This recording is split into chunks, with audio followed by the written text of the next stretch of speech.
participating so far?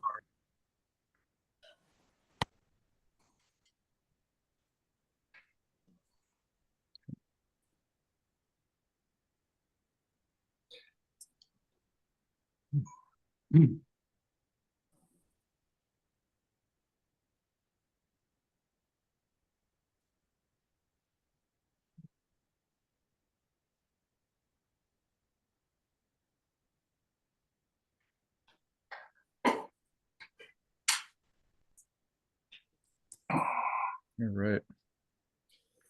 I'm going to go ahead and kick off the introduction as people start piling in here.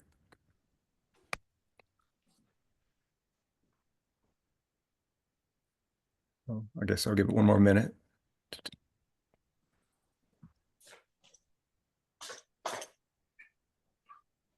Good afternoon, everyone. My name is Ross Johnston, and I'm honored to serve as the new Executive Director of Commonwealth North.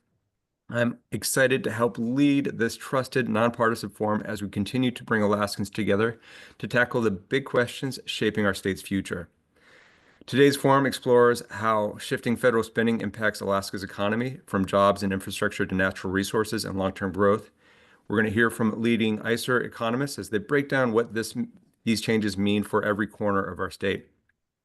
This event is brought to you by ISER, Bid Alaska, and Commonwealth North. And if you don't know, the Institute of Social and Economic Research, ISER, the University of Alaska, Anchorage, is Alaska's leading source for nonpartisan economic and policy research.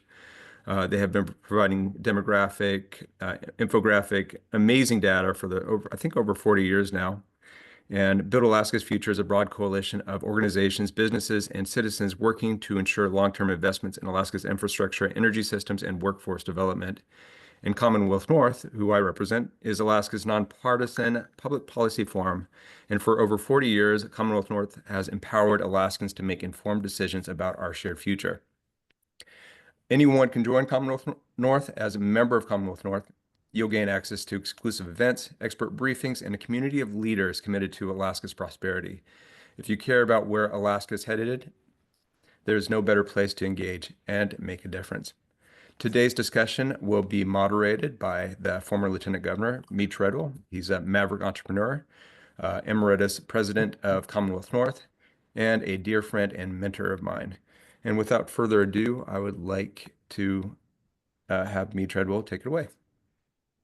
Thanks, Ross. And Ross, I just sent you a note. There's a couple of people who had the wrong link. You might check on that. But good afternoon, everyone. I'm Mead Treadwell. I'm former Lieutenant Governor, and try as an entrepreneur to sometimes push the edge of the envelope. So there you go. Today we have a program on how federal dollars impact Alaska's economy. And we'd like to start by inviting Scott Goldsmith for a few opening remarks. Scott is a veteran economist in the state, actually retired as head of the Institute of Social and Economic Research, been replaced ultimately by Diane Hirschberg, who is now a member of the board of Commonwealth North. And Scott, let's have your opening words. Okay, thank you. Years ago, I popularized the three-stool approach to thinking about the Alaskan economy. Those stools, or those three legs, were one, petroleum, including the permanent fund, two, other private basic industries like mining, fishing, and tourism, and the third leg is that of the federal government. And when I retired around 2015, Alaska employment was about 340,000 people. Now, 10 years later, employment is about 340,000 people. Alaska's population also was about the same as it was 50 years ago. So the economy has been fairly flat, although there have been some fluctuations over that time. But there has been an important shift, I think. And I would argue that it's federal dollars that have gotten stronger, while the other two legs together have become somewhat weaker. And so I think it's important to understand what makes the federal government such an important driving force in the economy.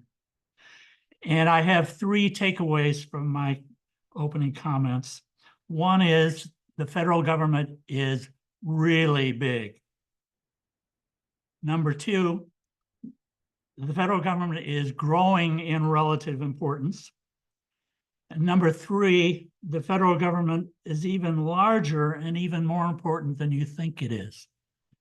And I have a fourth takeaway, and that is historically, federal spending has been relatively predictable and stable. Now, I just want to go through what I consider to be the 5 elements of federal dollars coming into the state. And I'll give you some figures, but I don't have exact numbers because I've been retired for 10 years. But we're looking at, I think, somewhere between 13 and 14 billion dollars flowing into the economy each year from the federal government. Before I go through these 5 categories, I just want to provide some comparison. And that is that the mining sector, which includes several world-class mines, has a wage and salary bill annually of about $450 million, which sounds like a lot of money, and it is. But in comparison to the federal expenditures, it's relatively small. Okay, here we go. The 5 main ways. Civilian departments, like the Department of Interior, the Post Office, and so on, provide nearly $1.5 billion in wages and maybe half as much in procurement. And of course, that expenditure facilitates commerce or gets in the way of commerce, depending on your point of view.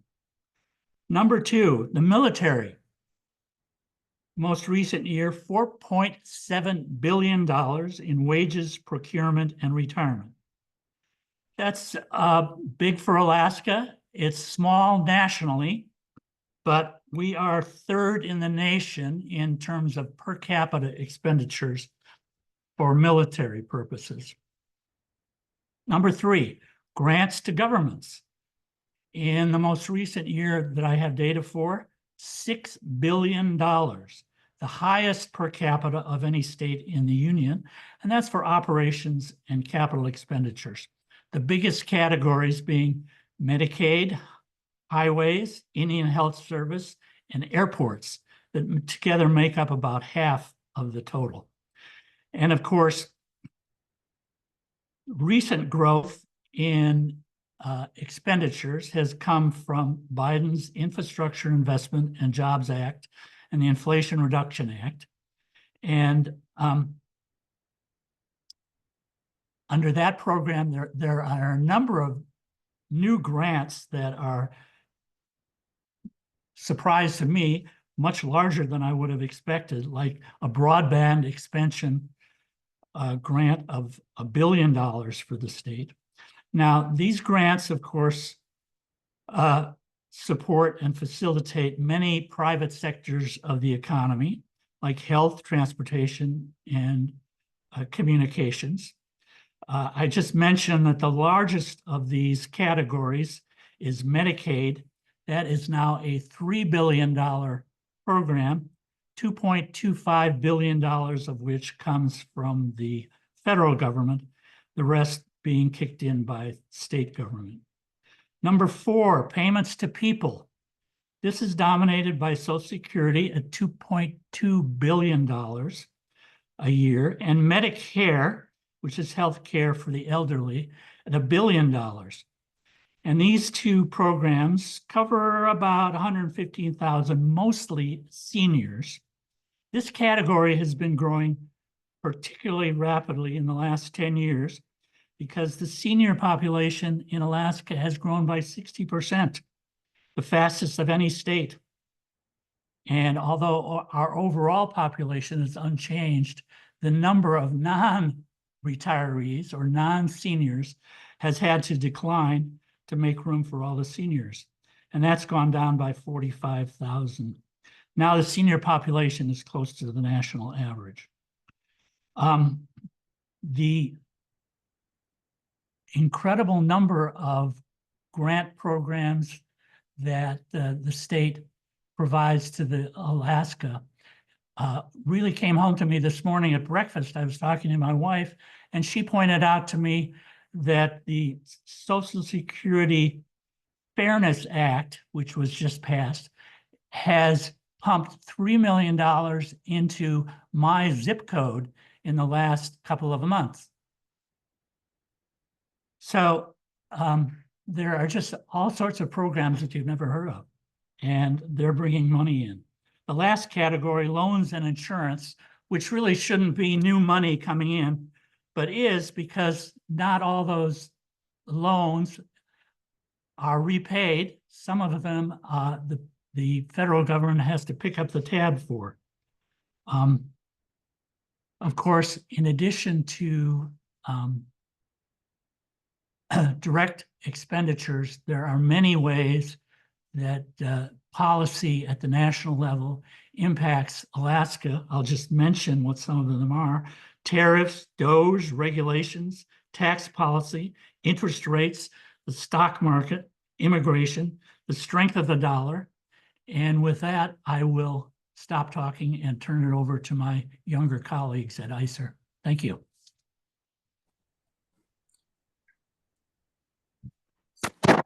Thanks, Scott. I'm going to introduce your younger colleagues together and let them hand off between each other. I'm just going to comment real fast on your policies. Don't forget natural resource availability, land policy, and permitting policy that also affect the economy of Alaska, at least things that Commonwealth North has looked at quite a bit. Right. We have three panelists from ISER, and I'm going to start by saying Brock Wilson is the research assistant professor there, and he focuses on the effects of pension generosity on the Alaska labor market and the transition from defined benefit to defined contribution plans, which has been a big issue in the legislature.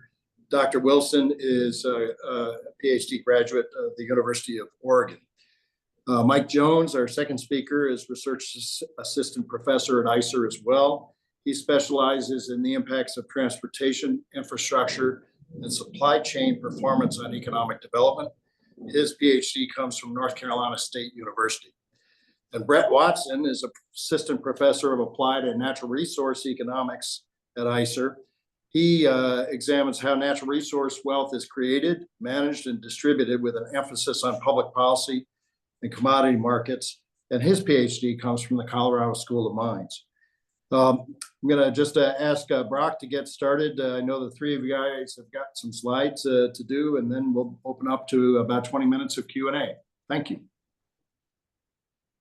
All right. Well, thank you for the introduction, Mead. So I think I don't want to retread too much of the ground that Scott covered here, but I always think that it's useful to ground these conversations in just a bit of a level set. Where's our economy today? And how does that compare to where our economy was a couple of years ago? And how does our economy today compare to the US economy? And then I'll also provide a few thoughts on outlook. So as Scott mentioned in his opening remarks, our economy today coincidentally sits almost exactly where it was when Scott retired in 2015. And we can look at this kind of economic level, both in terms of employment on the left side of this figure here, or our gross domestic product on the right. As Scott mentioned, there's been fluctuations over these two values over this time period of the last 10 years. That fluctuation started in 2015 when oil prices came down considerably because of some moves by OPEC. That was the start of the Alaska recession, and Alaska lost jobs every year for the next 4 years until we started to recover just ever so slightly in 2019 before the onset of the pandemic. The pandemic put the economy into another recession, which we've been slowly crawling out of each of the last 5 years until we get to the spring of 2025, when employment in March of this year just slightly exceeded the employment in March of 2025. In fact, Employment in March this year is higher than March employment in any previous year in Alaska history. So we've hit an all-time high level of spring employment in Alaska. We'll have to see if this holds up through this summer when we'd be actually able to say that Alaska hit a new all-time high level of employment. One of the things that's interesting to me about this is that this comes despite the fact that Alaska's population has been flat or declining over this period, meaning that the proportion of the population that's actually employed is a little bit higher than it was in 2015 because of this reduction in our state's population. And we think about prime age employment. Scott mentioned earlier about this demographic change that we've seen in our state, increase in the number of seniors. This implies that labor force participation rate among prime age workers has actually been ticking up. So these are all relatively positive signs for the Alaska economy. I want to take a look kind of retrospectively at how the economy's changed in the last couple of years. So one of the things about the pandemic recovery that I found really interesting as I was kind of tracking it in real time was how sluggish Alaska was to recover relative to the country as a whole.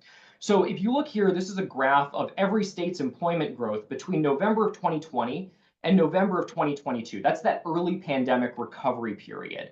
Alaska's employment growth over this period was about 4%, compared to a US average employment growth rate of about 8%. So we were growing at about half the national average in the first 2 years of the pandemic recovery. Some states were growing well in excess of 15% if they were particularly reliant on tourism. They had those really quick rebounds, places like Hawaii and Nevada.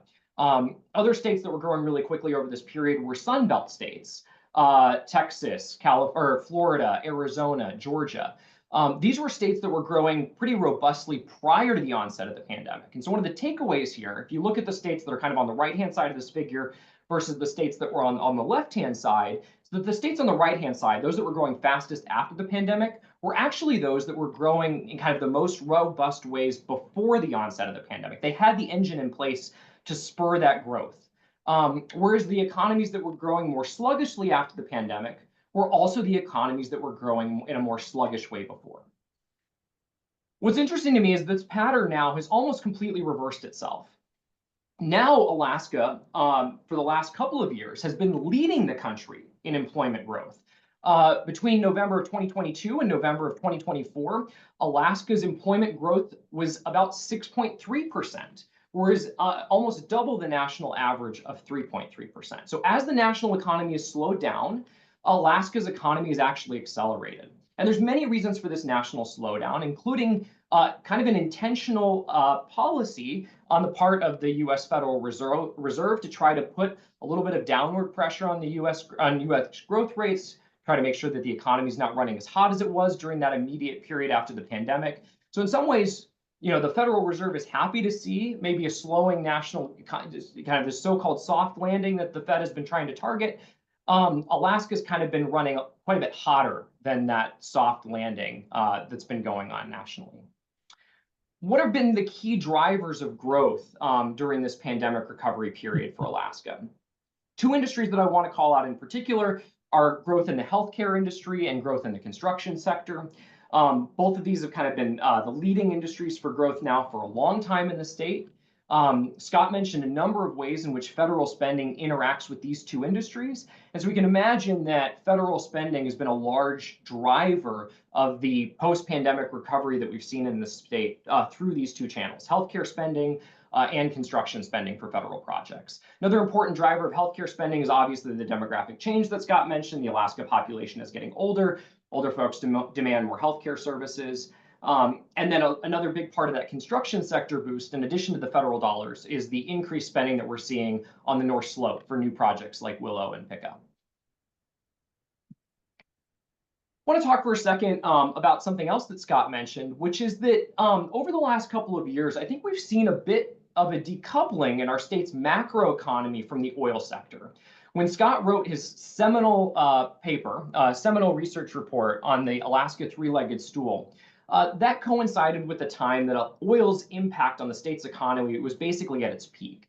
And what we've seen is a decline in the oil sector's direct contribution to employment and GDP over this time period. So the figure on the left shows employment, the figure on the right shows GDP, the area in the green is oil's contribution to GDP, and then blue is sort of everything else.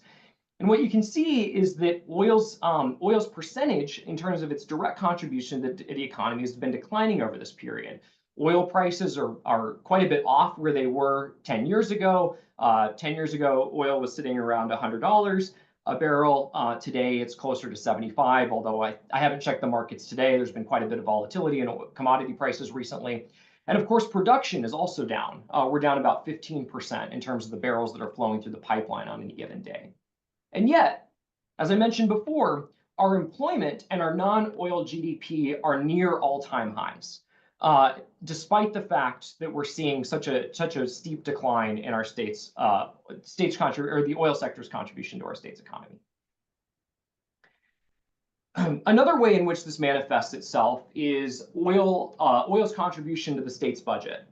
So for most of the last few decades, oil was the #1 source of revenue for our state's government.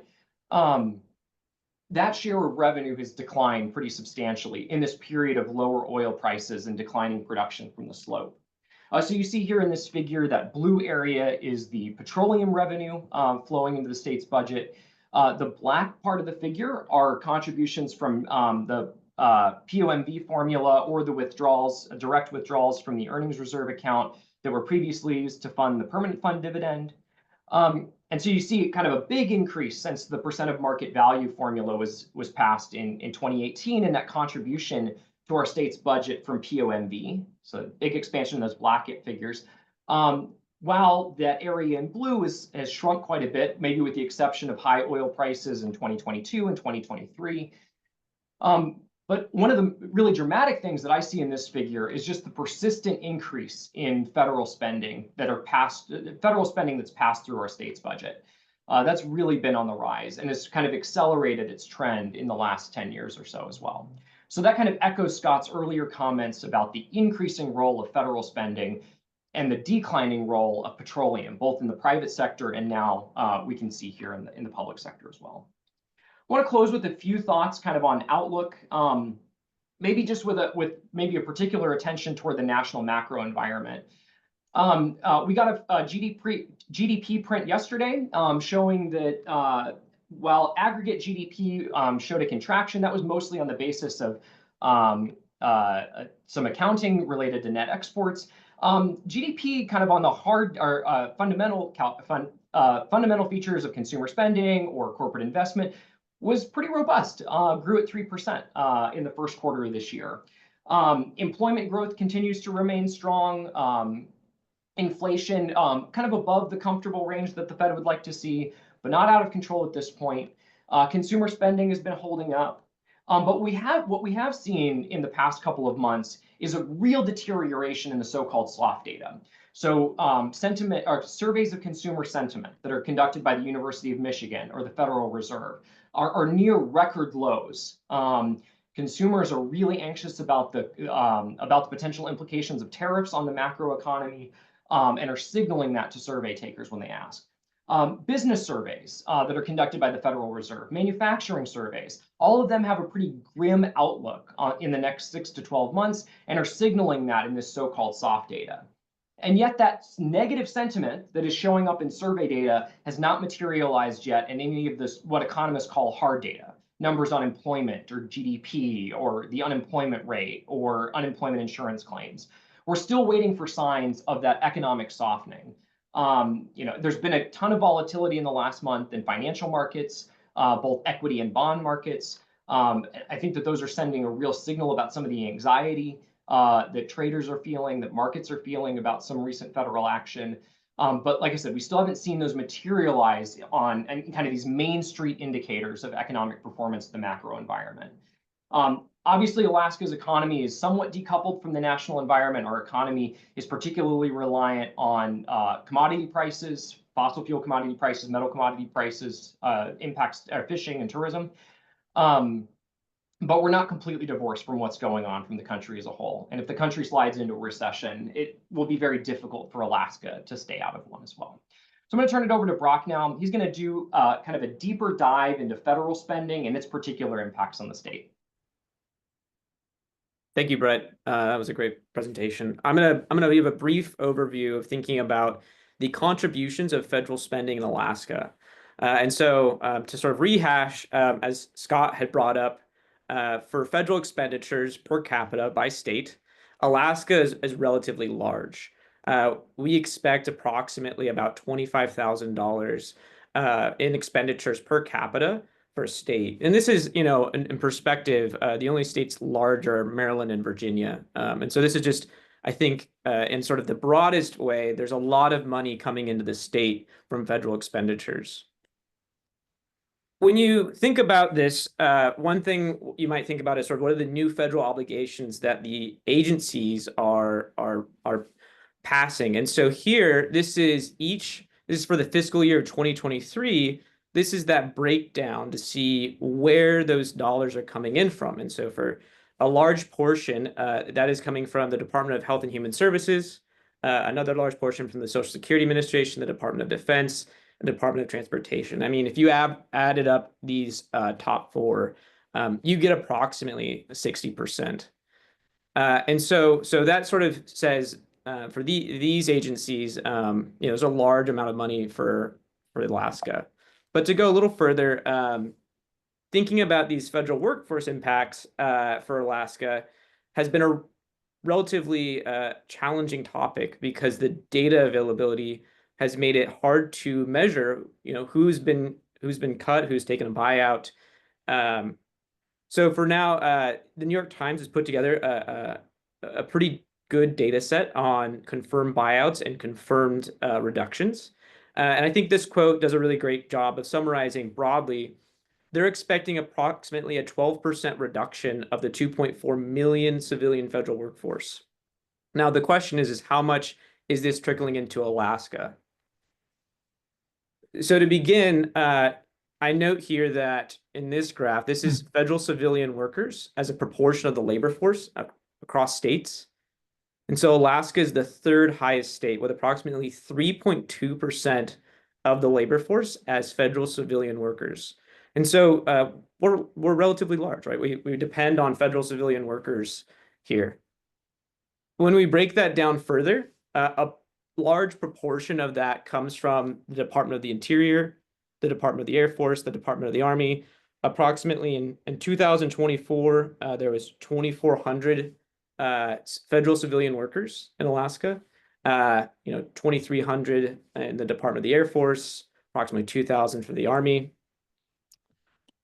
And so the New York Times has put together for each of the federal agencies a reduction of the agency size and proportion sense. So for some of these agencies, such as USAID, Voice of America, they've received approximately a 99% reduction.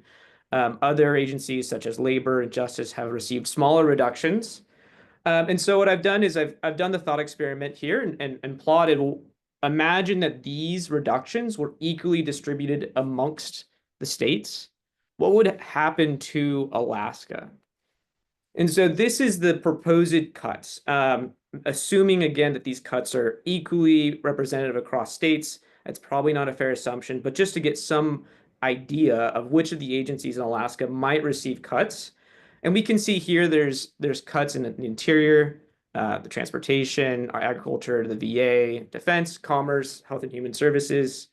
Comparing that national number, that 12%, using this sort of back of the envelope calculation, I have approximately a 2.1% reduction for what the state of current workforce reduction has done to the Alaskan federal civilian workforce. To go a little further, there are numbers on these planned reductions. And so the large ones that are moving here is the Department of Veterans Affairs, the Department of Defense, and the Department of Commerce. There's potential for larger cuts to be coming from those federal civilian agencies. And that would approximately be about a 4% reduction for the Alaskan federal civilian workforce. So to sort of broadly capitalize on all of this, Alaska is a third highest state for federal spending per capita. It is also the third highest state for federal workers as a proportion of the labor force. The New York Times quotes that there's a 12% reduction felt across the entire federal workforce. This could translate to an approximate 2%, maybe a 4% reduction in Alaska. again, the challenge in this has still been data availability. And so this back of the envelope exercise really just is making the assumption, look, if these effects are distributed across states, this is what we might expect. And with that, I will pass it over to my colleague, Mike Jones. Thank you. Thanks so much. So I'll focus a little more attention on infrastructure and supply chain sides of recent developments here. There is a lot of movement in this world, and there's no way to cover everything. Things are literally changing day by day at times. But in attending part of the Alaska Infrastructure Development Symposium held in Anchorage last week, it was pretty abundantly clear that the entire tone had really changed. There's a lot of nuance and idiosyncrasies, and things are changing to the point that information even received a few weeks ago isn't necessarily longer relevant, but several messages were pretty directly delivered. Now, we have awards of about 8.5. We have awards of about $8.5 billion from the BIL alone, and many projects awarded through both of the major Biden era bills were discussed as being held up and delayed, but in a less but appreciable amount are getting cancellation notices. There's also a steady stream who are receiving bad news and then somehow getting things overturned in quite a bit of interaction with the federal offices as well, and a lot of direct action taken as a result of those contacts. So this list changes weekly, and there doesn't seem to be a full master list that's getting updated in real time, although various offices and agencies certainly follow their own portfolios. Now, the conversation about federal workforce impacts is directly related to infrastructure project concerns.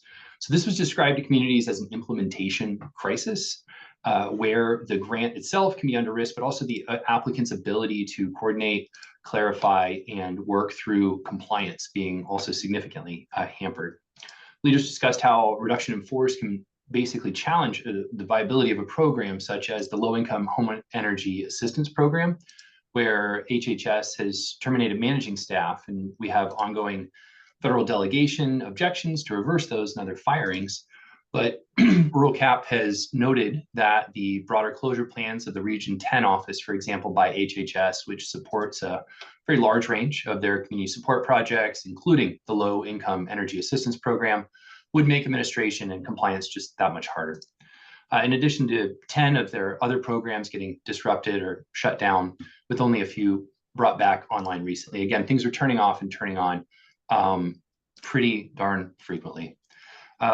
Snap cuts are also getting described as being anticipated or imminent, although those are more political decisions, but the sort of ripples through any of the support burden that runs across suites of organizations and state agencies that support those efforts. Now, I don't have a crystal ball on any of this. Again, things are inherently a mix of policy and politics. The uncertainty itself kind of matters. Construction contractors can be more reticent to take jobs when funding looks insecure, but bids also build in these cloudy cost projections, potentially raising costs and making it harder to complete a project. So within that uncertainty and question of delays, another big focus is on the barge schedule in particular, particularly in large capital projects to off-road communities where a large amount of awards in absolute and per capita terms do go. That can delay projects by a full year if they miss the construction season, and sometimes have these strict funding timelines where that delay can effectively potentially kill a project. Now, on the energy side, we see a lot of federal enthusiasm now for Alaska projects through a dedicated executive order and other items in the fossil fuels realm. There's also some pretty clear opposition and disruption to other alternative energy programs. There's, of course, a lot of energy directed right now towards an LNG pipeline, a massive project, lots of nuance. It's received a lot of attention at the infrastructure symposium as well. It's important that planning for this project timeline in particular might be more of a medium or long-term play, and projections certainly indicate a need to not lose focus necessarily on short-term mitigative action. But more on these shifts that are related to the federal sort of direct movement here. On the alternative energy side, Alaska Municipal League, New Energy Alaska, they've detailed about $700 million in grants and forgivable loans that they've deemed as highly vulnerable or directly challenged. These run from solar for all initiatives, the state and tribal level, grid resilience projects along the road system, et cetera. So at the symposium, Senator Murkowski actually specifically spoke about advocating for off-road alternative energy projects with the Department of Interior. And there's IRA funding that this list does include off-road wind projects to reduce diesel reliance in heat pump installations. So these also extend to projects related to climate resilience, which are, to be fair, broadly within a list of targeted programs. Now, a lot of sentiment also seems to be feeling that a lot of broader transportation, water, perhaps sewer projects are less directly targeted. So some good news here at core transportation funding being a little bit less threatened. Statewide Aviation recently gave testimony in the House that there were no real delays or funding challenges to the very large capital airport project needs, whether through traditional AIP program supports or these supplemental authorizations. Also, the FAA reauthorization bill last year provided about $125 million for some critical expansion for aviation weather infrastructure. I'm a little more close to those particular discussions. None of that appears threatened yet, although it's causing some natural nervousness. But that was moving just recently through the TNI reconciliation period that was allotted and seemed to be pretty optimistic there. Just to touch a bit on flurry of action in the trade realm, which has led to a lot of widely reported uncertainty. We have this settling a little bit maybe to across-the-board tariffs at 10% with some nuance, obviously, and in particular over 100% tariffs on China. So as tariff policy kicked in, spoken with some off-road retailers, for example, they've detailed to me their tariff exposure initially was, or is rather, much higher for China than Mexico or Canada. They were significantly more concerned about 10% tariffs on China than they were about 25% tariffs on Mexico and Canada, and that's certainly increased since then. About 7% of their food products come from abroad versus about 80% of non-food, so quite a bit of exposure. We've seen some well-documented nationwide evidence of front-loading imports ahead of policy implementation. Again, that may have shown up a bit in that GDP data that just came out as well. But more directly, there's a containerized shipment data provider called Vizian. They saw a huge 70+% increase in January of import bookings from China. That's translated to a spike of landings in February. And then these orders obviously quickly dropped later. And so that is related to port landings. For example, LA's port manager expects US landings to really start seeing a real drop in May, expecting about 10% drop. If this continues through, it seems logical to expect it to continue to drop after that. But Alaska marine shippers have actually told me they are seeing a slowdown. Right now, we won't get April data for a week or two, but the most recent Port of Alaska monthly tonnage import data showed a bit of a slowdown year over year in January, actually, in particular. The red line being 2025, the dark blue line being 2024, although there's quite a bit of month-to-month volatility year over year in this data. But it seems perhaps to suggest that pre-tariff spike in March from orders got quite a big jump there from February up to March.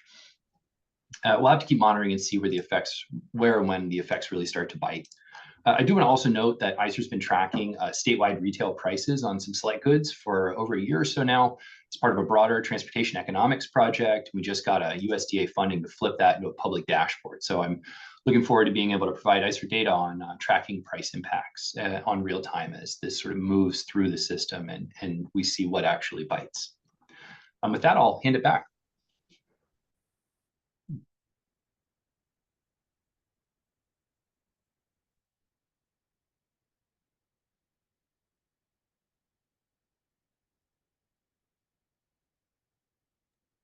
All right. As I was unmuting, somebody else was unmuting, that meant I was muting. There you go. Hey, thank you all for your presentations. And as everybody comes back on, we've got a good set of questions here. And let me just start out on it. Since we were talking about tariffs at the end, what do you think the effect of tariffs are going to be on the Anchorage, on the international airports in Alaska? Have we seen the spike that you looked at in kind of container shipping? How about shipping coming through the state? Just real fast.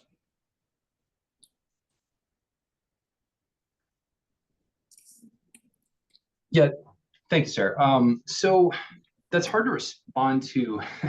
It's hard to respond to directly. To just sort of be fair there, we have when you look at some of the data on how things get to Alaska, it seems that more broadly about 80 to 90% perhaps of the tonnage of goods moving to Alaska comes through ocean routes that might be a little less than half based on value.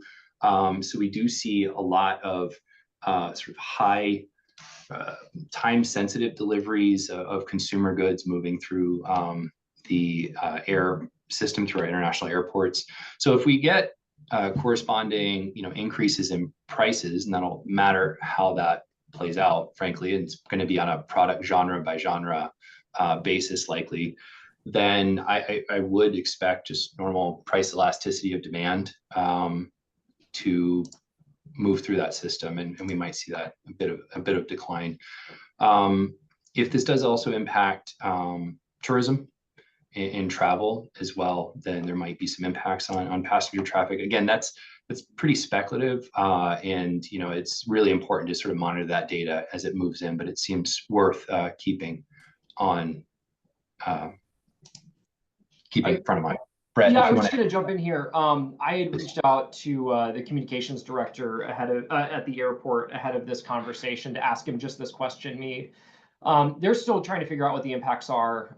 Retrospectively, he shared with me that they had some decreases in passenger volumes coming through the airport this spring, but that was mostly on account of low snow load, less winter tourism.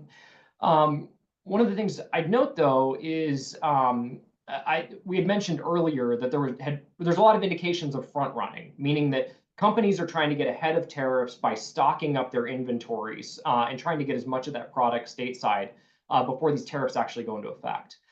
As part of the most recent GDP print that came out yesterday, they actually had data kind of breaking down what products are getting front run at the moment. It turns out almost all of that is high value but low weight products that you might imagine to be transported over air. So these are computer components and pharmaceuticals are the vast majority of products that are getting front run. That's probably because of timing, right? Those are products that you can ship relatively quickly. You don't have to put them on a boat and wait a month and wonder yourself what the tariff rate might be in a month from now. You can put it on a plane and know that the product will be here in a couple of days and have a little bit more certainty about those tariff rates. So just in terms of the impact of the cargo airport, I agree with Mike that obviously it will depend on exactly what it looks like the long-term policy here becomes. I think that as we've gotten a little bit further away from April 2nd, the moves aren't coming quite as quickly. There was quite a bit of adjustment to the policy almost on a daily basis after the April 2nd initial announcements. Those policy changes have slowed down more recently. And so I think we're headed into a period where we have a little bit more clarity, at least over what the medium term, and here I'm thinking about what the next 3 to 6 months will look like in terms of tariff policy. As Mike said, there certainly will be a consumer response to it, and that response we will likely see at the airport. Yeah, and thanks. I did that as a starting question before we got to participants' questions. But one of the other impacts besides the tariff is the question of decoupling with China. And we're very dependent on Chinese aircraft coming through, and the Anchorage airport is a major employer.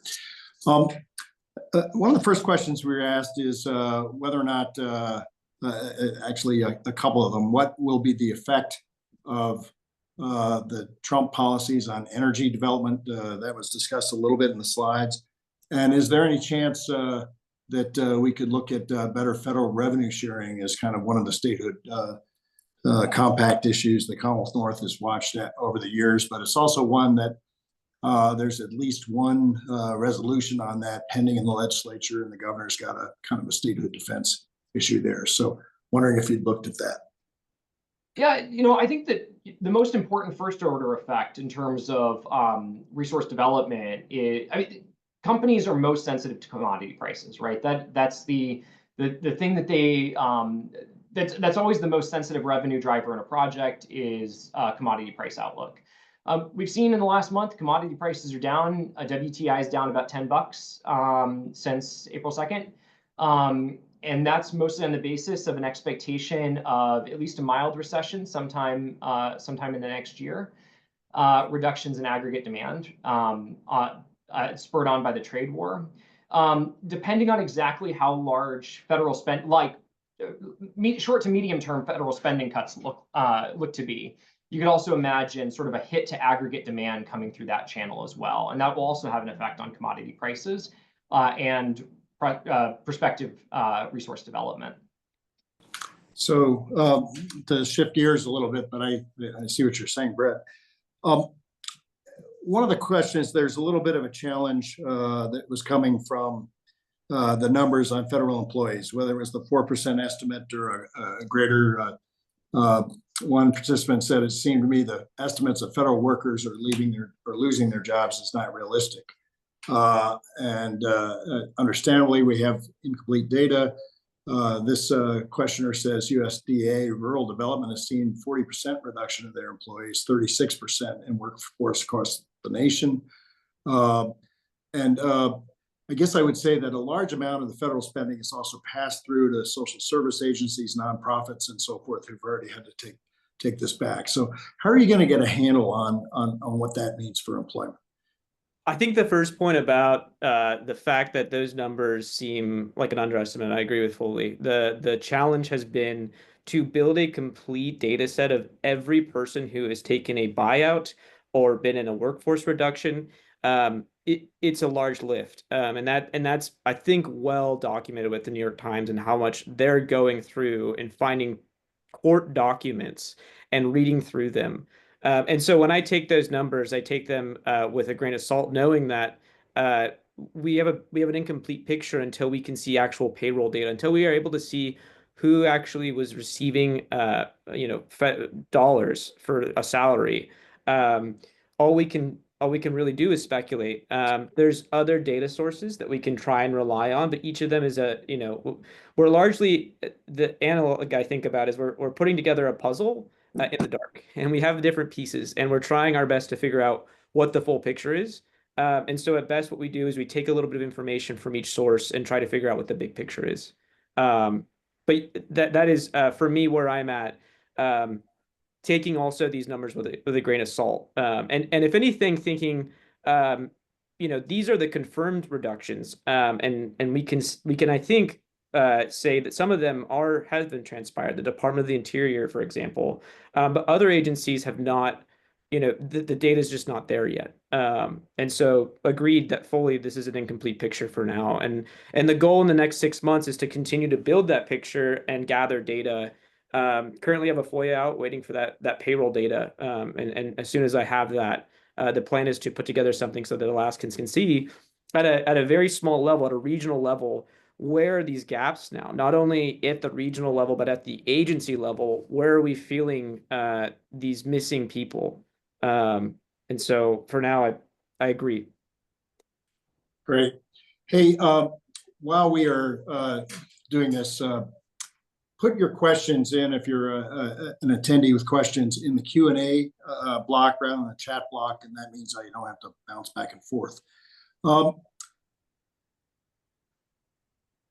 Lois Epstein's asked if Brett could break out or discuss the impacts of SB 21 on oil and gas revenue to the state. Her point is reduction in revenue from oil and gas not only depend on oil price and production rate, but also the state credits, such as what we're paying for Willow development. It's a little bit off our topic, but if you wanted to handle that real fast, Brett, go right ahead. I was going to say maybe Scott would like to take a crack at this. He was sort of part of the ISER team when they were doing contemporaneous analysis on SB 21, and I think mostly found that it was really, because of the sharp drop in oil prices that coincided with the passage of SB 21, it's really difficult to disentangle the two events from one another. I believe, Scott, this is just, you're probably better able to speak to it than I am. If I recall, most of the impact of the reduction of oil revenue that we saw around 2015 was the result of lower prices and lower production, and not because of the changing tax structure. But Scott, you're in a better position to speak to that. Yeah. Well, I would agree with your interpretation of what I did, which was a long time ago.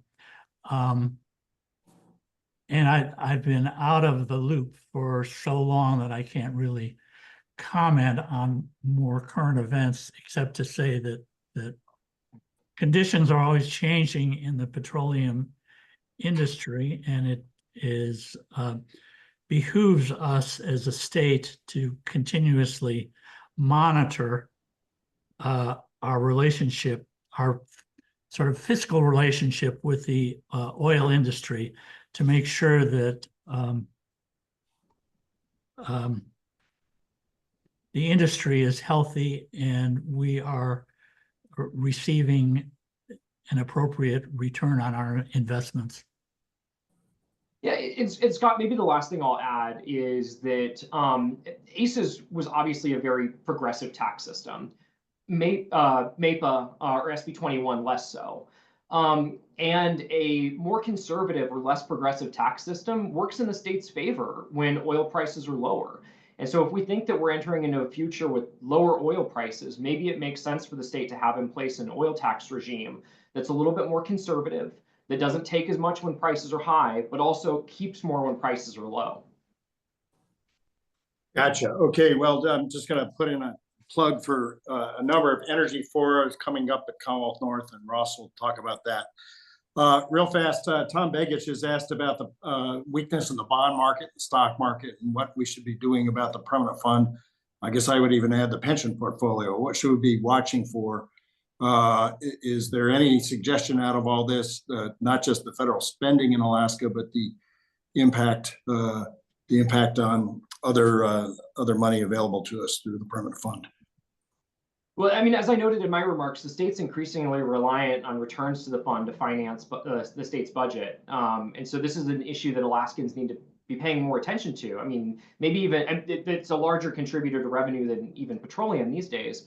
And so it's certainly an important issue to highlight. There's been a lot of volatility in equity markets and bond markets, as I mentioned, over the last month or so. Although, you know, looking at stocks today, they're around where they were about a month ago. Where we have a lot less visibility, though, and this is an issue that I've been concerned about for the last couple of years, is the growing role of private equity in the fund's portfolio. You know, as citizens in the state, as legislators, there's just a lot less visibility on exactly what the performance of that private equity portion of the portfolio looks like. And it's inherently more volatile, right? That's why there's been a shift on a part of on the part of hedge funds globally toward more PE investment, because there's higher returns in the PE space, but those higher returns incur more risk. And again, similar to the conversation with respect to oil taxes, higher risk can involve more returns, but we are in a position as a state where maybe we're willing to accept lower returns with more stable revenue, given that it's such a large portion of the contemporaneous revenue for the state now. Well, that's worth a whole program in itself as a guy in private equity, but I'll leave it at that.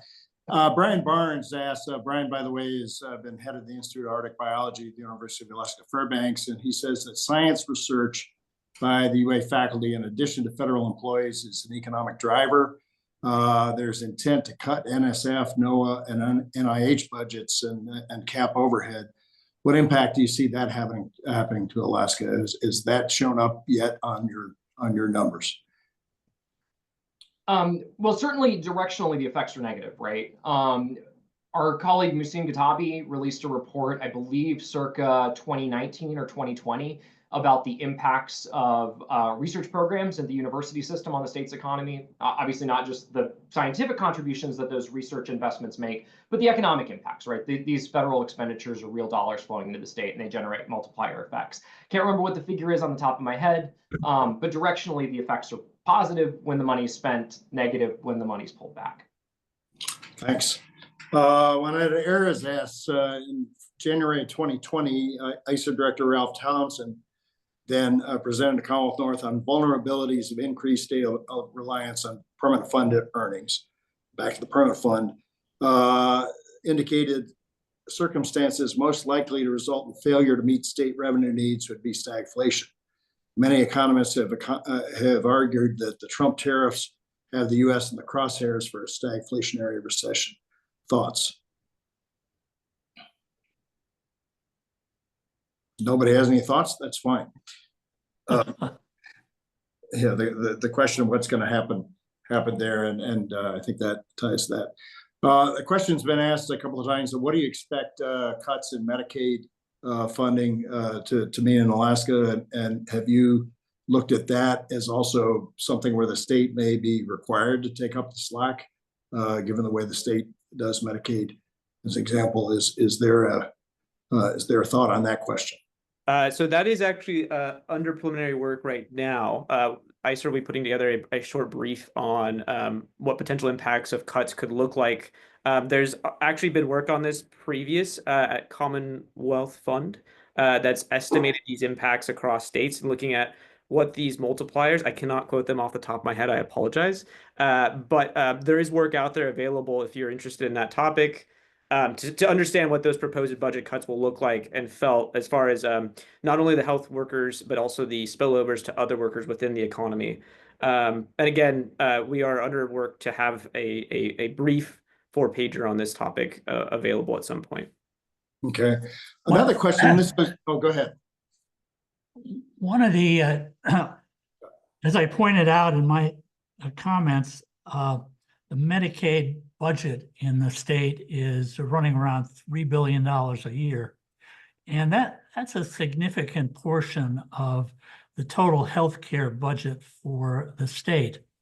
And to the extent that there are cuts in Medicaid, that's going to have a spillover effect on the overall health delivery system infrastructure in the state.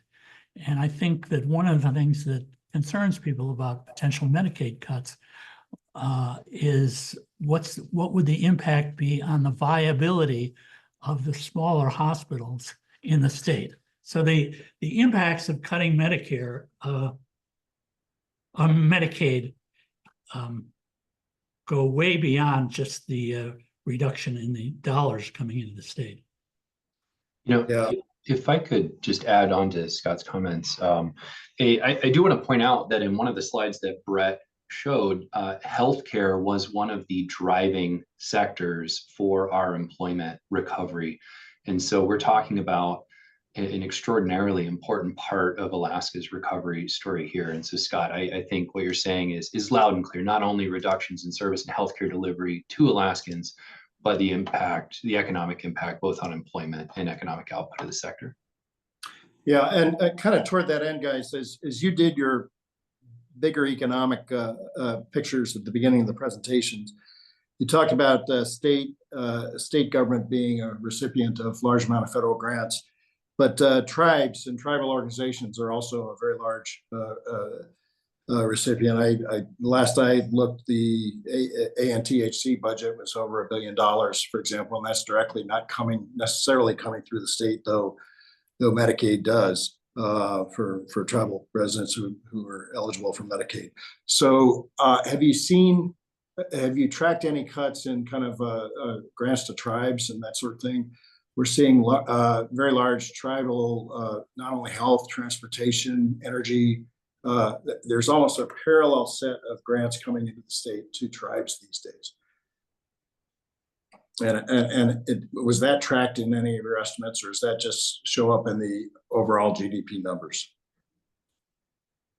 Within the GDP figures, I'm not entirely sure. One thing I want to point out that was hard is that all of the projects and all of the statuses of all of the projects aren't necessarily available in some master list. And all of this is changing quite literally week by week, and things that were paused are getting reinstated.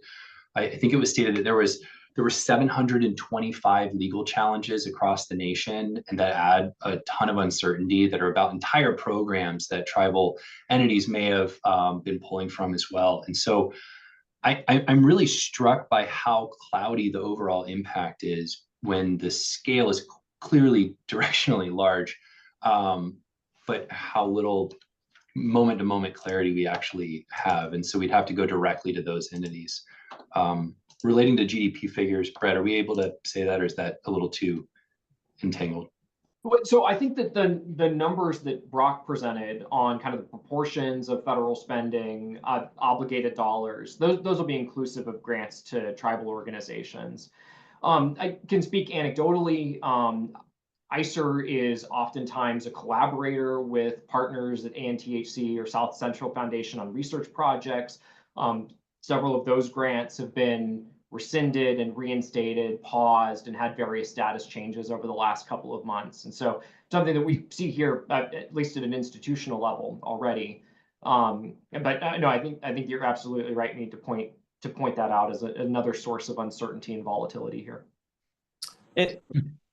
And I can be very brief on this, which is that actually some of this data is available actually online. If you're very interested in a particular facet of this, usaspending.gov is a resource that's available to track all of the contracts, grants, direct loans, etc. All of these things are broadly online, where you can actually see real time for a given contract how much money has been given out, how much money is left to give out, to which entity, and so it provides, I think, a nice centralized place to get this information from.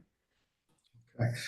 To shift slightly, we've got the reconciliation bill working on extension of Trump tax cuts or changes in tax policy. All told, in Alaska, with a large segment getting Social Security, if Social Security benefits are all of a sudden not taxed, what effect would that have on GDP here? Tips, we have a lot of people in the tourism economy. What effect would that have? Just any other changes that you see coming along in the federal tax area that might have an effect on our $70 billion a year economy at this point? Well, the budget. Ross, if you can, turn on Scott's video. Or Scott, turn on your video. The budget that's being proposed includes massive tax cuts and massive expenditure cuts. And if the budget is to be balanced, you can't just have one without the other. And so looking at it's all very speculative, as my colleagues will say, but you can't just look at one aspect of the package. You can't just look at, say, the potential tax cuts, because that's only a part of the package. And at this point, I think it's too early to say anything about what we may see as a budget bill or a budget that's actually passed later this year. But I'd be happy to hear from my colleagues who have other opinions. Yeah, I mean, it's unclear exactly what shape the reconciliation bill will take. I mean, obviously, I read the same type of news that most people do on the subject. One thing I'll comment on, though, is that if you look at the distribution of income in Alaska, we're an upper middle income state, right? We're not the wealthiest state in the country. But we don't have a high proportion of people earning over $1 million, for example. And so, tax reductions that are concentrated on the upper end of the income distribution don't provide as much benefit to our state as tax cuts that are maybe targeted toward upper middle income people, say in the $80,000 to $150,000 or $200,000 range. And so, whereas we are disproportionate recipients of Medicaid expansion, for example, relative to other states, and so cuts there might disproportionately impact our economy relative to the benefits that we might receive from income tax reductions, or I guess extensions of income tax reductions, because that's current policy baseline.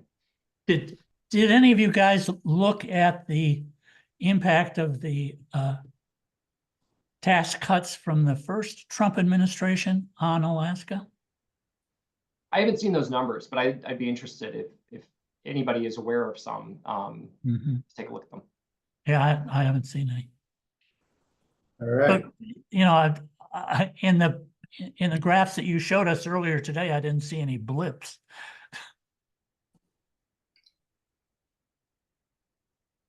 Yeah. One other question that has come up is relations with Canada. Obviously, Canada just went through an election. There were threats in British Columbia to put a tariff on goods headed toward Alaska. I'm not sure how that could happen in a provincial system. It may be able to happen in a provincial system and not in our system. Do you see, how do you see the Canadian tariffs impacting us? Is it making for higher construction costs, for example? And have you looked at that?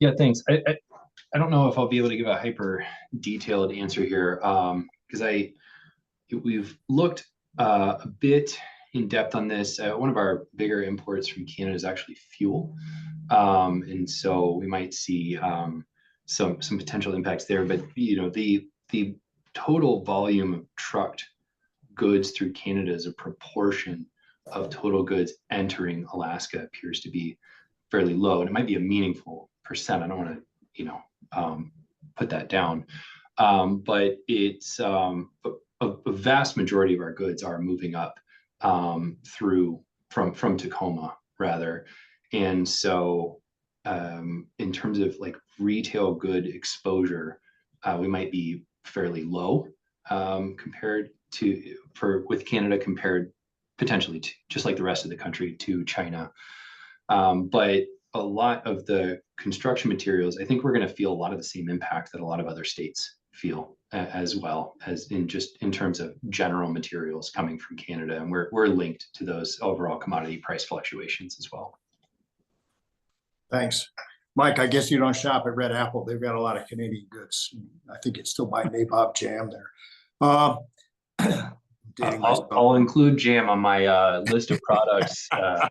In particular, send me the flavor. We'll get it in there. Yeah.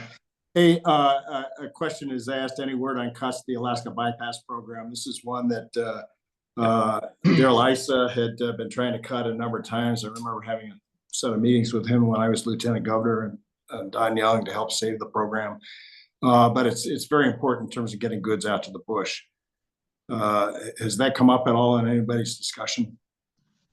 So this has come up in discussions a lot, actually. The air carriers are extremely concerned about this program at all times, but also right now, disproportionately, it's come up with the state.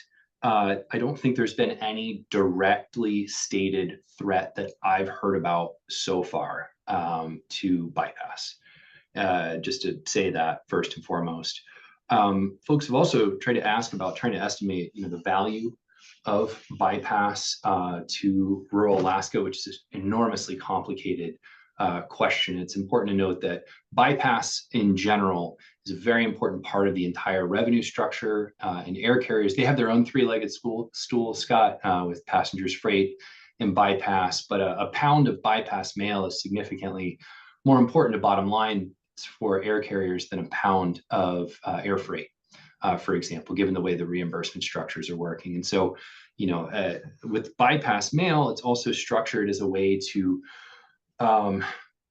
provide more reliable, more cost-effective, even though it's very high, passenger service to connect rural Alaska to the state. And so that would be an important thing to be looking out for in the way it's sort of connected with our essential air service.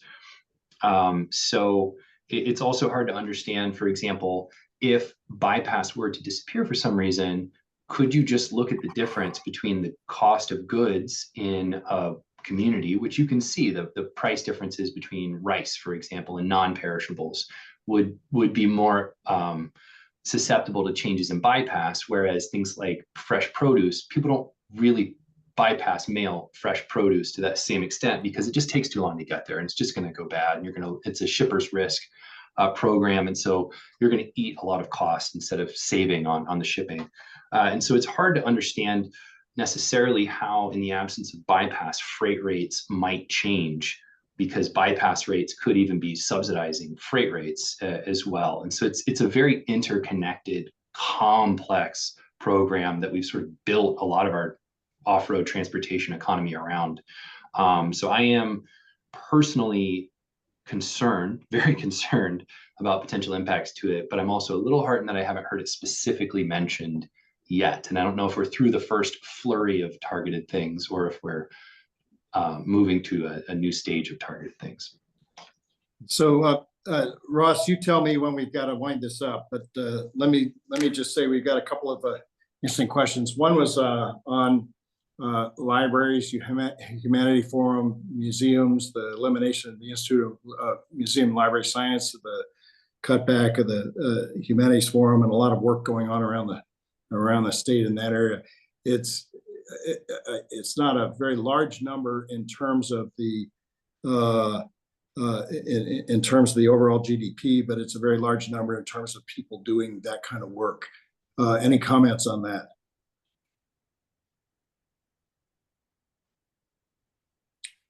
I mean, I think it's clearly evident, and but what's still to come is to be able to get these numbers to track down and be able to say with definitive data what this has looked like. I think that's still what we're in search of. Great. A second question that was we haven't asked yet is, what does the current situation mean for entrepreneurial opportunity? Are there opportunities to kind of pick up the slack in some of these areas by the private sector that might actually be, positive for-profit opportunities? And have you looked at all at how would you also know if the Trump energy policy and these executive orders helping Alaska are actually working? Maybe a while before you see those numbers show up, but what are you looking for first? Yeah, so I mean, when I think on January 20, Trump issued an EO on Alaska. I can't remember but Alaska unleashing Alaska opportunity.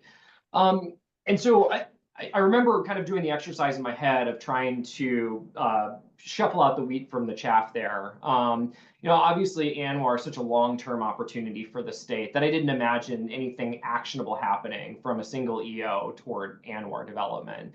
NPRA, probably a bigger deal. There was a lot of land locked up under kind of one of the last out the door EOs that the Biden administration committed to. That was mostly reversed in the Trump EO. There's still, I think, lots of prospective development in the NPRA. The EO also targeted Ambler. I would kind of put that in the middle category of how big a deal that is. Unlocking Tongass for forestry opportunities. I'm not sure. See, Alaska pulled out of timber, a couple of years ago, and I'm not sure exactly what the long-term prospects are for the timber industry in Southeast Alaska. And so I think that in terms of the things that are most likely to occur, I think that they kind of rank in decreasing order of importance, right? Meaning that Eisenbeck, I think, is probably likely to happen now under the EO. Relatively little, macroeconomic impact from the state perspective, but obviously very important to the communities there. And obviously a project that people have wanted to advance for a long time. So I kind of think about this kind of inverse relationship between the impact of some of these recent EOs and their probability of occurring.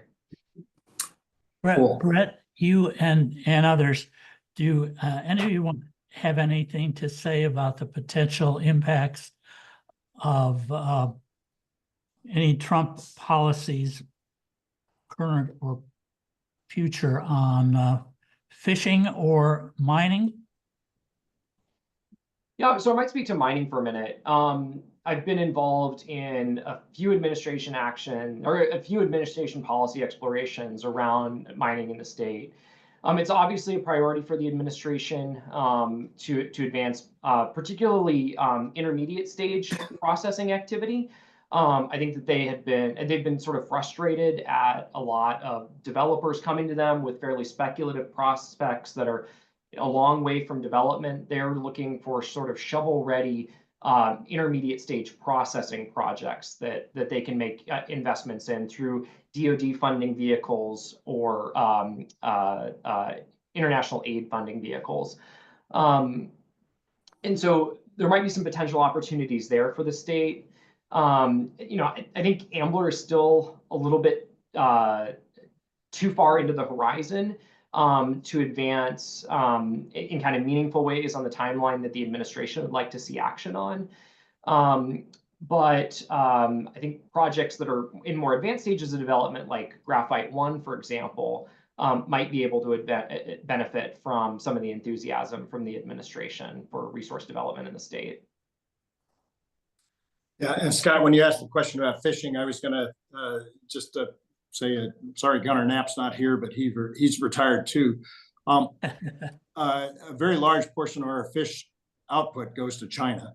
And so we've got reciprocal tariffs messing up that trade chain. And I'm not sure about the supply chain. And then we also have layoffs of NOAA employees in the state. And we're actually having a huge salmon crisis right now. So in terms of what you were describing of the other parts of the Alaska economy that are not, one of the directly three legs in the stool, this has been a huge employment. Are you seeing any impacts on employment sign up this summer, or any signals on how these overall things are impacting the fishing industry? Yeah, so I mean, maybe one of the impacts that I'm kind of looking out for is potential disruption to HB2 visas. I mean, there's been a lot of focus on immigration action, and whether companies will be able to secure those seasonal worker visas in a timely way for the summer processing season is something that I'll be monitoring. Whether or not the workforce will want to be here, I think that we've heard anecdotal stories of folks being a little wary of travel to the U.S. I don't know exactly. I'm not sure I've seen that shown up in the macro data yet in any of the hard statistics. But like I said, I'll be keeping an eye on those seasonal worker visas this summer for processing. You're exactly right, Mead, on the trade front. Alaska has a ton of trade exposure in seafood. I think something like 20 or 30% of Alaska pollock is exported to China. China recently instituted higher retaliatory tariffs against the United States, specifically on seafood products, including salmon, including pollock.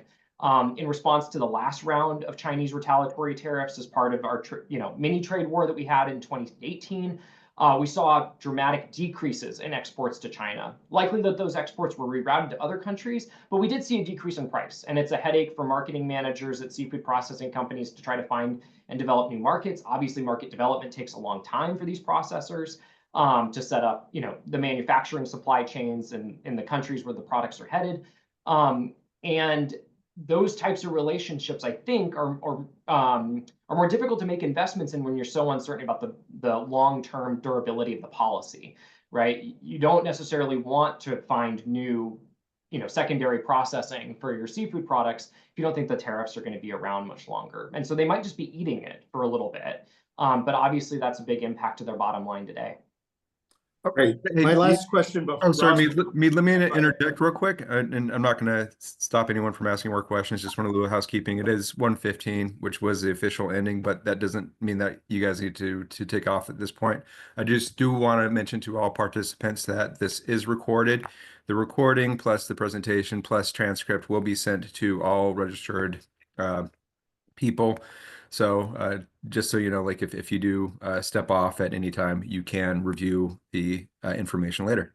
Thank you so much. And Mead, and if you guys want, you can continue this on for another 15 minutes. I am perfectly okay with that, as long as the conversation is good for you guys. I was going to actually close with one bigger question, but it was also prompted by one that Greg Gleason has put in the chat. He goes, some traditional ideas of fiscal federalism assume states must turn to own source income if centralized revenue streams are reduced. And given the uncertainty and equity of bond markets, estimates of futures are way down. Goldman Sachs recently announced its average WTI oil future for 2026 at $56, which would be a very large chop out of the direct federal revenue, as well as money royalty going on to the fund. I was going to ask the question in a slightly different way, but keep that one in mind. We have a senator who's fairly high ranking on the Appropriations Committee and has been very frank in dealing with some of these issues here. We have a congressman and another senator who are very active on authorization committees. Dan is certainly in the on the Commerce Committee, Environment and Public Works, working to try to make the issues in the executive order work in the reconciliation bill. And I guess the question is that if you're looking at with, put ideology aside here for a second, if you had a senator who was a key appropriator, and appropriations do matter, and authorizations do matter, what would you do to most kind of stabilize the impact of the current policies on Alaska, with the understanding that we're probably headed into a federal situation where the tax revenue, the income growth revenue, and the size and cost of the federal debt doesn't mean that there's just an answer to get more federal spending. So where would you focus? And with the understanding that when I was throwing out a bunch of T-shirts this week, and all of them were nice T-shirts, but I don't need that many T-shirts in my closet anymore. And it's a very, very hard thing to cut compared to building. And just closing comments from each of you, if I can.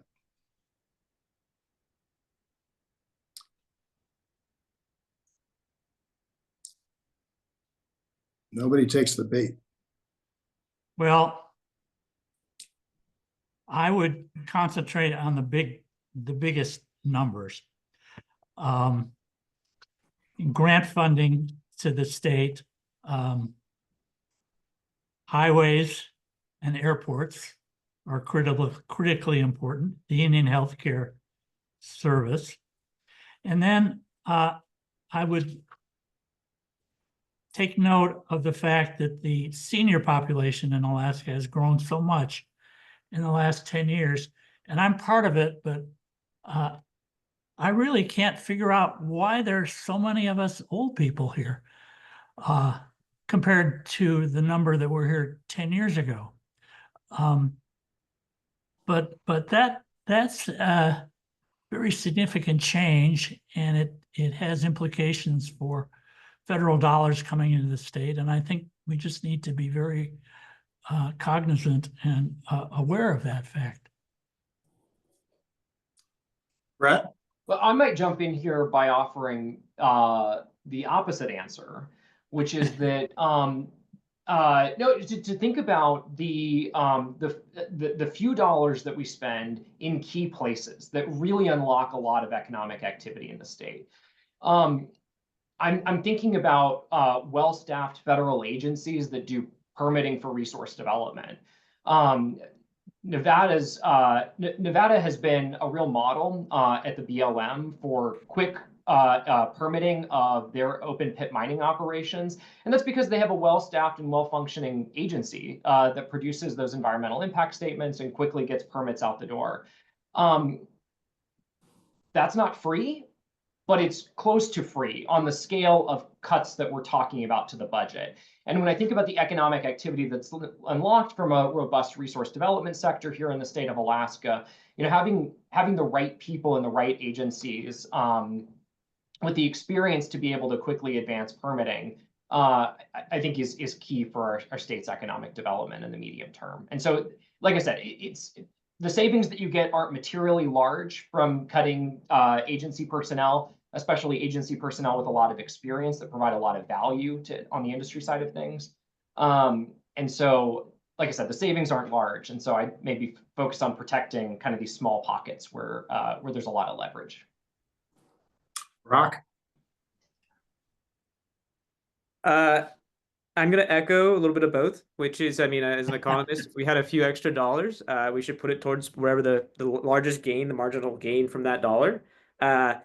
Infrastructure, federal personnel, I think everybody has their own opinion, and I think that's fair. I think both of those are right answers here. And so I largely concede that I think those are probably good places for us to think about, especially smoothing transitions, right? As people are landing into unemployment, thinking about how we can and sort of smooth this transition for people. I think that's a crucial component of thinking about what that looks like for the next coming few years. And Mike? Yeah, thanks so much. I'll echo that as well, and I'll give a little bit of a caveat saying my wife's a physician, and so I think potential cuts to Medicaid are just going to be such a big deal for so many reasons. Just to speak about what I'm closer to, when we're thinking about federal personnel and bringing in exactly what Brett was talking about, people that are enabling investment, and the delays to infrastructure projects seem like they're going to be significantly more prevalent than outright cancellations, or certainly almost ubiquitous. And so that's going to delay economic activity. I think concern about specialized programs that have broad-reaching, important consequences. Like, I appreciate the person that brought up bypass mail. I think we should be thinking really carefully about that, and maybe even thinking towards some contingency plans there. But overall, I hope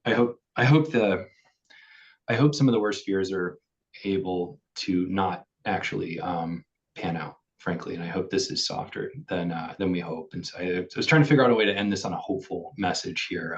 But we've started this recovery, and I hope that our conditions are enabling us to try and continue it. Well, and Mike, just toward that end, to underscore what you were saying about infrastructure, you haven't seen cuts in the airport type budgets, and that was $300 or $400 million in the slide that you put up. I'm hearing signals that the governor is pushing very hard for 2 road expansion projects to turn shovels this year. So we'll see on that in terms of Ambler and West Assitna. And again, there's arguments about what each of them are going to do, but the fact is there may be that spending there. The Alaska Energy Authority it was looking like they were losing a lot of their grants that they had in place, and I understand. I haven't seen this in print, but some of those have turned around.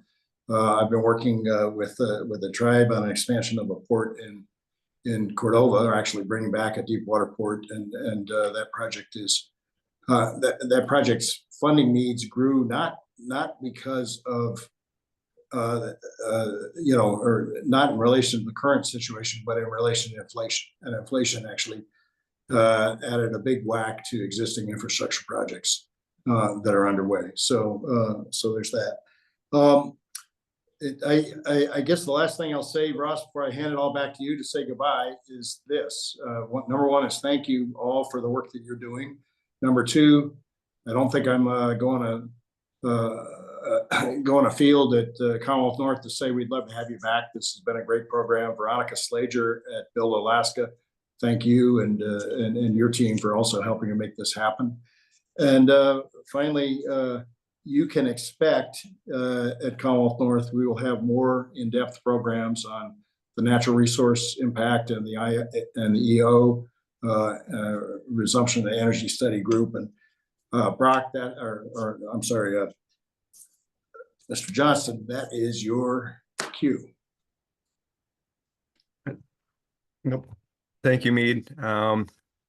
Just on my end, thank you everyone for attending. Thank you, Mead, so much. Thank you for just FYI, our next event is an energy forum. The location is to be confirmed, probably the Denali Tower, 16th floor. And then on May 29th at 5 p.m., we're going to have a member exclusive at the Port of Alaska with a few people presenting on tariffs and transportation. Thank you everyone so much. And once again, the transcript and video will be sent out once it is processed, and I have had an opportunity to send it out. So thank you to all once again, and have a good day. Thank you.